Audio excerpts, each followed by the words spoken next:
Annenberg Media.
A person has died.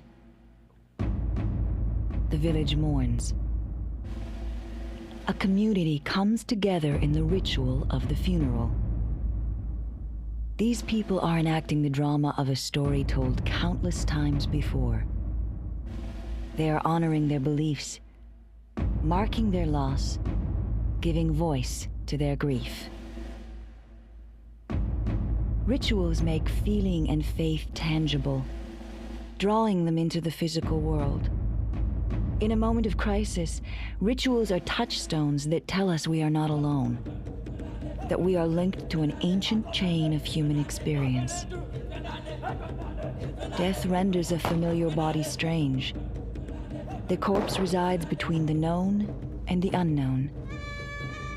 Rituals for the dead body reveal our fears and beliefs about death.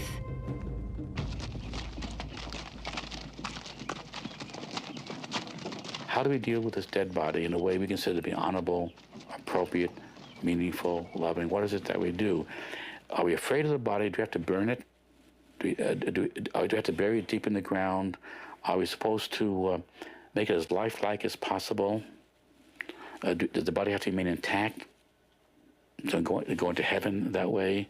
Is the body only an empty shell to be cast away?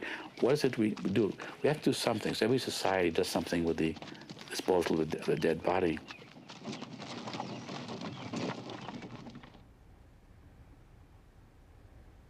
Jamshed Mavawala is a professor of anthropology. He has written about the symbolic meaning that lies at the heart of death rituals. In many, many cultures, people will close the eyes of the dead. In many cultures, they'll actually place objects on the eyes, like heavy coins, to keep the eyes closed. In many cultures, a way of signifying that the person is now dead and gone is to draw a sheet over the face of the person, to cover the face of the person, which we never do to the living, partly to give the dead person the respect that they deserve at that time. And it's a kind of a ritual, symbolic separation. Since rituals are rooted in physical events, they also attend to practical matters. I think part of cremation is getting rid of the body permanently. The body is not important, it is the spirit of the person that is important. There is this feeling that the person is rising to the gods, is going up with the flames, is being pure, the body is being purified, and the spirit is being uplifted by the fire. There's also a sense that this is a very powerful element, and it takes over the weak body. Fire was a good way of cleansing the system of transmitted disease. I believe that the effort to preserve the appearance of a cadaver springs from the same benevolent impulse, which is to remove the disagreeable aspects of death. Frank Gonzalez Cruci is an anatomical pathologist and author. He comments on embalming as a ritual that masks rather than confirms the reality of death. It can be carried to a ridiculous extreme. It can be carried to a noxious extreme when people are made to forget that there is such an important determinant in our existence as death itself. People are made to think that it is always something pleasant, that death, like disease and old age and deformity, do not really exist, when the ravages of disease are never seen by the collected, polite, quiet people that attend the wake, but see instead an artificial mannequin restored or made up to give the appearance of being asleep.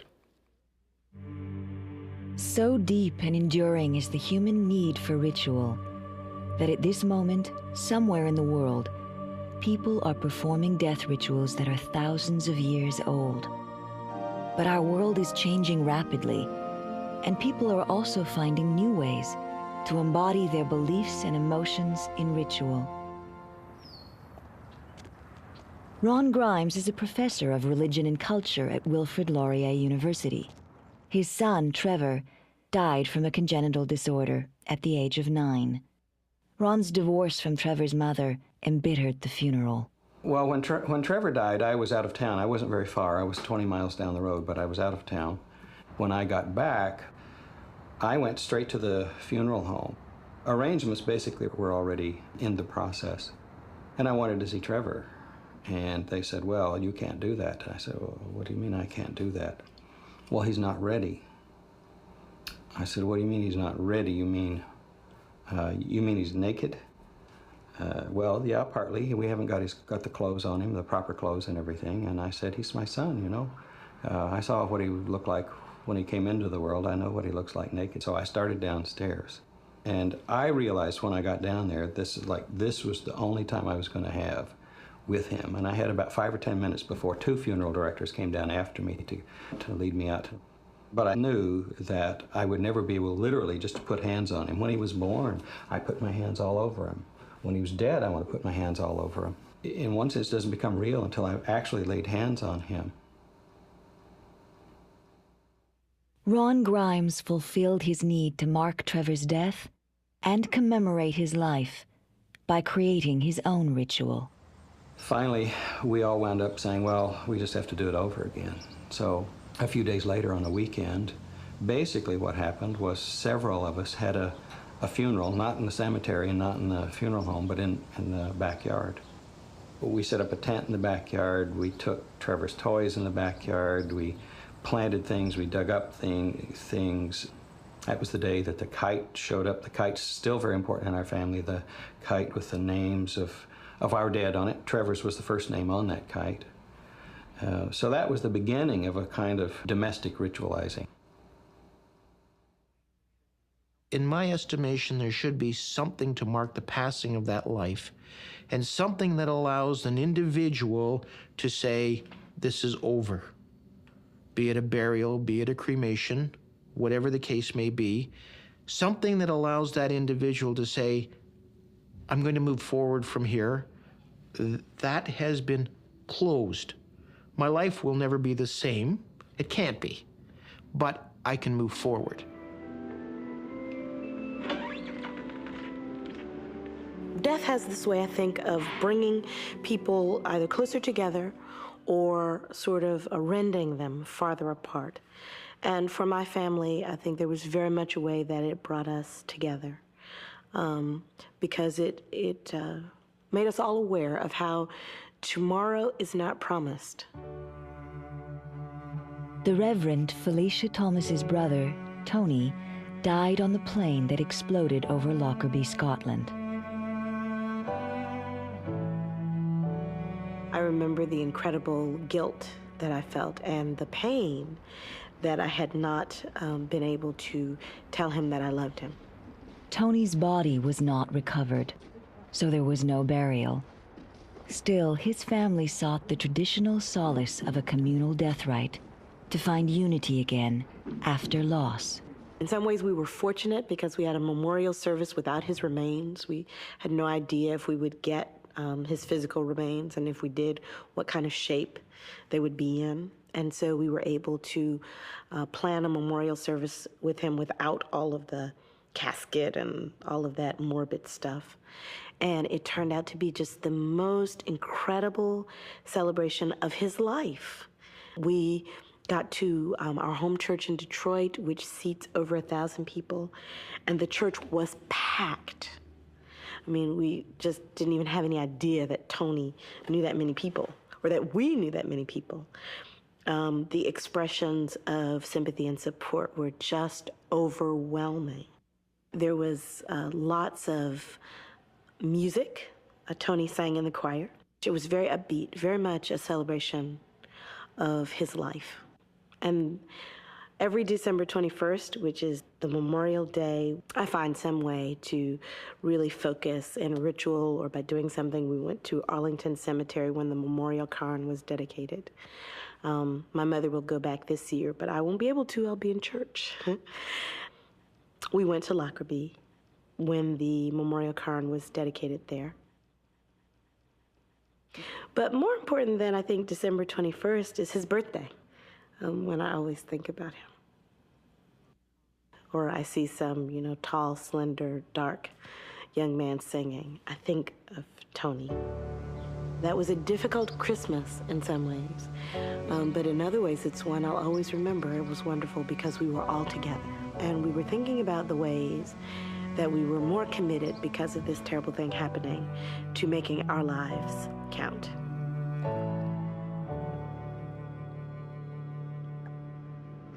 What I'm calling the generic funeral is something that everybody recognizes. They see it on TV or they see it in movies. That's the generic funeral. There's a danger, though, that we extrapolate from that sort of generic funeral to the North American funeral.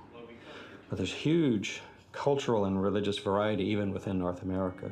And in some of those cultural groups, there's a huge range of expressivity permissible. Dancing and partying. Loud shouting and wailing is not regarded as, outside the pale.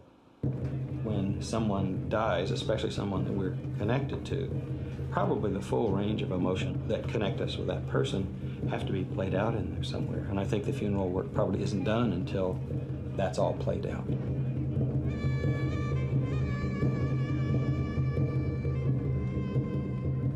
Ritual has been a doorway to enter into the other world, and in funeral rituals in which the body of the person is displayed, and people come up and mourn and kiss and touch the body, is one of those rituals indicating the ongoing loving relationship between the person who has gone on and the people who remain behind. Professor Albert Raboteau is an author who teaches at Princeton University. He is a specialist in comparative religions. Funeral burial customs in some black cemeteries, we can still observe the objects that were last used by the person who died. A glass or a pipe, or even sometimes a medicine bottle placed on the grave, illustrates the long tradition of offering something to the person to take with them on their trip into the next world. Planting trees right on the graves as a sign of the ongoing life that has not really been severed by death is a custom that still goes on in black cemeteries. Marking the grave off as a sacred door between this world and the next.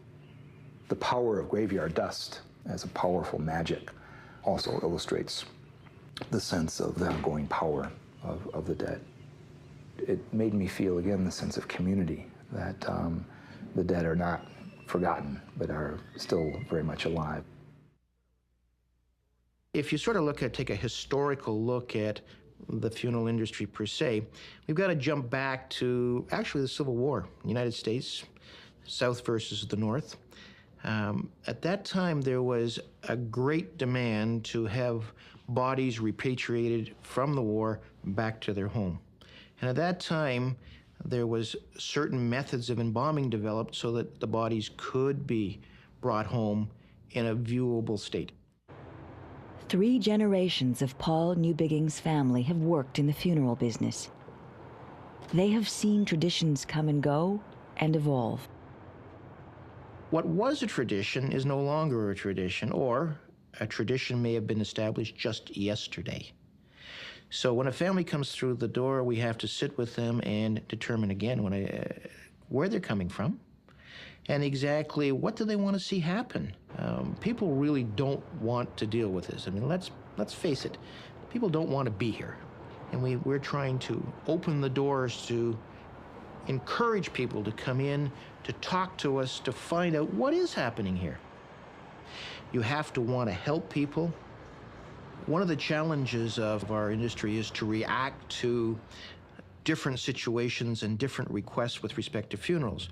For instance, at a recent biker funeral, the family requested that his leather jacket be present and be on the casket, that his helmet be also placed on the casket, that we have in the cortege going to the cemetery, the procession, that we had 40 bikers with their bikes in their full leathers, escorting the body down to the cemetery.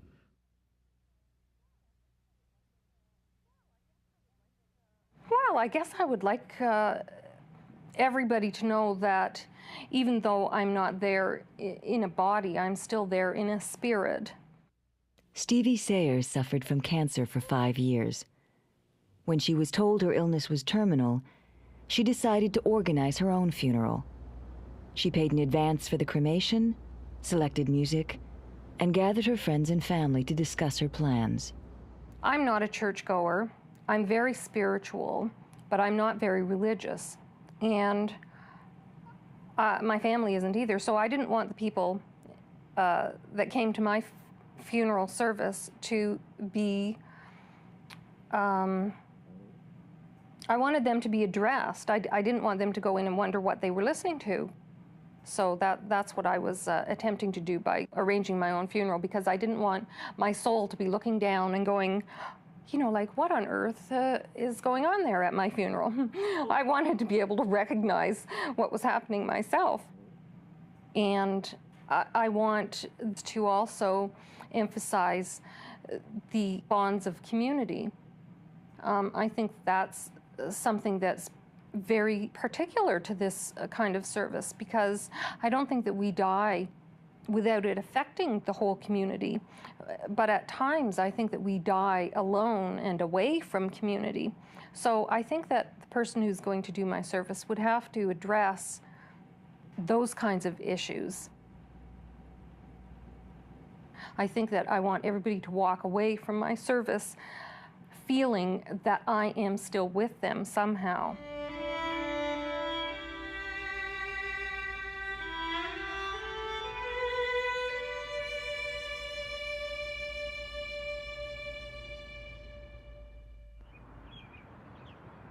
Well, I think our funerals mostly say, we would like to put this behind us, please.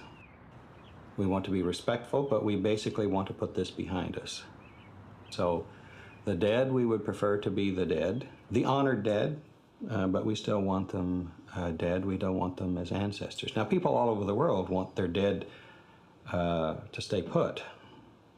They don't want them ghosts. There's lots of worry about the dead that don't quite die, that don't make the transition over. Now, North American culture, we don't worry about that.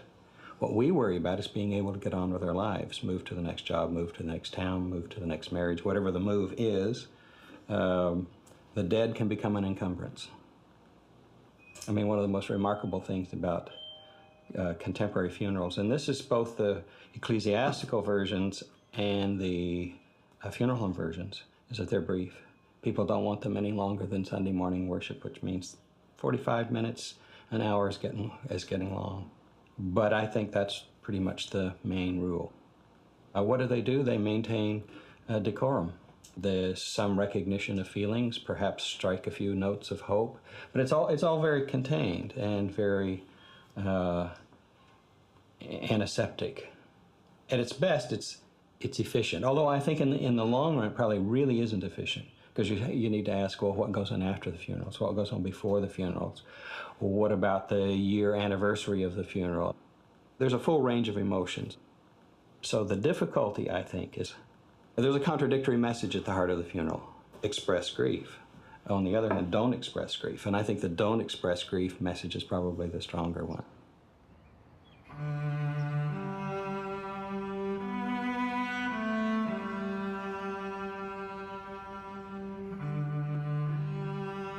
Rituals of commemoration are often like stories, which we tell ourselves again and again for consolation, until the shock of our grief subsides with familiarity. Henry Rossi honors dead comrades from the Vietnam War by visiting the memorial dedicated to them in his home state of New Jersey. With difficulty, Henry overcame the trauma of Vietnam. Now he often shares his memories with young people at the memorial. I was 17 when I went in the Marine Corps, so instantaneously kids can relate to that, the age. And then you try to make them relate to the emotional impact of, well, how would you feel if your buddy, your student buddy here, one day is with you, joking around, you're having a good time, and the next day he's laying over here dead next to you. How do you deal with the ramifications at 17? Well, it was 18 when I actually went to Vietnam. Do you deal with the loss of somebody? So we come here and I talk about the 1,553 men and one woman who've died from our state. 30 of them are my friends. I lost 30 friends from Bayonne, a small town. And I come here and I talk about the memories that I have, very positive memories I have when I come here. It's different than the National Memorial. When I go to the National Memorial, it's like I remember all the people I fought alongside with in combat. And when I come here to the New Jersey Vietnam Memorial, I remember things from grammar school, playing baseball, going to dances. What's worse than Vietnam was back here in the United States. There's another whole battle that we fight when we come back here that people never realize. Many veterans never deal with the war and some of the ramifications, go to their grave, never feeling any kind of peace. Finally, I feel that peace because I talk about it, and this is a way of me dissipating some of the emotional impact of the Vietnam experience. By me telling my story, I get something. When grief is bewildering and a loss seems too great to bear, rituals of death can comfort us. At a time of change, they link us to continuity and to those who grieve with us. They help us to face what we find hard to comprehend. When our feelings overwhelm us, rituals ground us in the physical world, yet they also manifest our spiritual beliefs. We perform rituals, as we have always, because we need to. My father was killed by a white man in Mississippi 3 months before I was born. And this is the passage that ends a book that I wrote called Fire in the Bones that talks about what that incident came to mean to me. I never knew my father. I had no memories of him. I had no stories of him, only one blurry picture. I knew only his absence. Several months ago, I went back to Mississippi in search of my father. I didn't know what I'd find after all this time, only that I needed to go. I talked to aunts and uncles, cousins, and close family friends. I found 2 newspaper accounts of his death. I spoke with the son of the man who killed my father. On the last day of my trip, I went to visit my father's grave. I had been there many times before, but for the first time, I suddenly began to cry. I cried for him, for my mother, for my sisters, for a father and son who never met. Then, as if in memory, I saw him. I saw him laughing, I saw him raging, I saw him shot and falling into my arms, into my life. After all these years of waiting, my father and I have finally met. I bend down, pick up some dirt from his grave, and rub it on my head. All the sorrow wells up inside me and merges with the joy of meeting him, finally, for the first time. It is fire in the bones.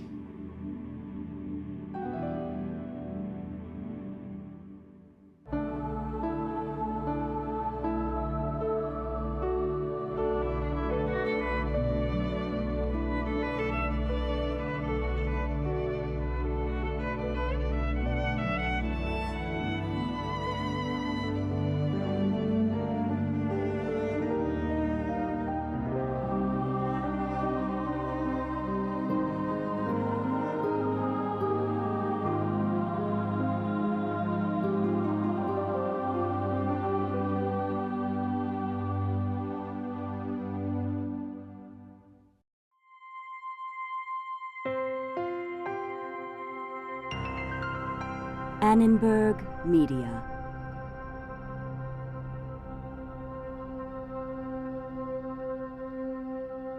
For information about this and other Annenberg Media programs, call 1-800-LEARNER and visit us at www.learner.org.